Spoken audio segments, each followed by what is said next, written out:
Well, this is Krystal, and she's an American falcon. She would be the smallest falcon that we have here in North America. And she is a very small bird, and it's probably not all that necessary for me to wear a pair of gloves with her. I wear just the one. This is actually a bull riding glove, but it gives my hand, you know, a little protection. And she does have a very sharp beak, though, and she does have sharp talons, and if she bears down, she's able to, you know, put pressure on things, because when she catches her prey, she's got to be able to hold on.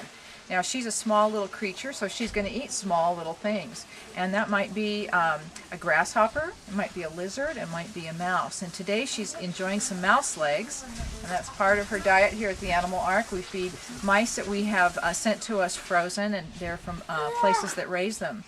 Well, she's kind of puffed up right now. Can you see that?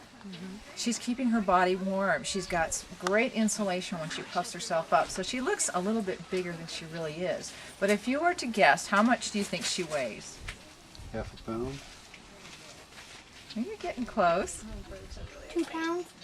No, I go down a little bit from actually what he said. Whoa, 4 ounces. Yes, you're really close. She's just about 4 ounces. And the boys are actually smaller than she is for the males. And we find that with most of our birds of prey, that the females are a little bit larger, about 1/3. So she weighs about 4 ounces. So you're trying to think, how much is 4 ounces? Well, think about a 1/4 pounder. And put cheese on that one for the girls and no cheese for the boys, because they are just a bit smaller.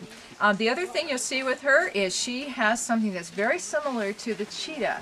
And when you were over there looking at those cheetahs running around, can you see some similarities now with this bird? Look at the face. What do you see that's the same? Stripes? Yeah, there's some stripes right below the eye, like the cheetah has the teardrops around the eyes, because these birds are active during the daytime, as is the cheetah. The cheetah is a daytime hunter. So when it is early morning or late in the day, when it's cool and when their prey is more active, that's when you find animals like this more active. And so it's like wearing a pair of sunglasses. If you watch sports games, you'll see the football players have a little bit of black below the eye to cut the glare of the sun. And that's what we're seeing here with this particular bird. Well, if you look at the back of her, you're going to see a long tail, and you're going to see very pointed wings. And look at how she can turn her head. You can't do that, can you? She doesn't have the range of an owl, but she's able to look behind her and turn her head. So that allows her to be able to sit in one position and not have to be hopping back and forth to look around. But an owl can turn their head almost to the opposite shoulder. So you and I, as we look this way and that way, we can't turn our necks much further. But an owl can turn around and look behind, and that allows them to be watching for danger, watching for prey. Well, her pointed wings allow this bird to be a very fast little diver. And people have told me that these birds have actually taken little finches right out of the bird feeders in their backyards. So in addition to feeding on prey on the ground, you know, they'll take things that, you know, are above ground and might be flying a little bit, but mainly they go right down on their prey.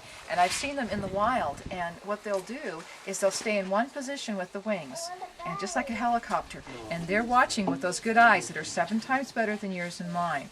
And they'll see a lizard or a mouse, and now they've got their prey. So what are they going to do? Well, as soon as they feel that they're in the right position, down they go head first in a dive, and then they grab that prey with their little talons, and off they go up to a high spot where it's secure, and that's where they eat their food. If you've looked around Animal Ark, you might have seen some great big nesting boxes. There's one that's down there near the red fox and the coyote.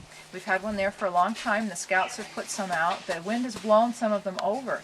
But birds like this need a cavity, a hole in the tree to nest in. And so we don't have too many holes in our trees because we don't have too many trees around here. So we have nesting boxes. And each year we have kestrels that usually come back. But we're due to put some new nesting boxes up because they come down here and they're checking out. And sometimes there isn't enough room but for maybe one pair. And if our box isn't very good, and I don't think our box is too good this year, then they're not going to stay. They're going to go on to other areas.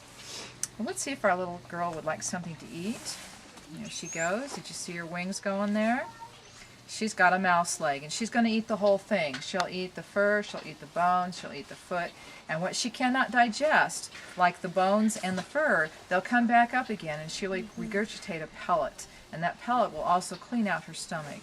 but it'll have the contents of what she ate. There it goes. Oh, she ate the whole thing. She doesn't want to share though. I'm sorry, I can't give you any mouse legs today. I don't want them. You don't want any mouse legs? Not even chocolate dipped?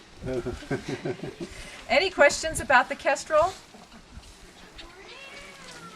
All right, well what I'd like to do next is to bring out our peregrine falcon. It takes me just a minute or two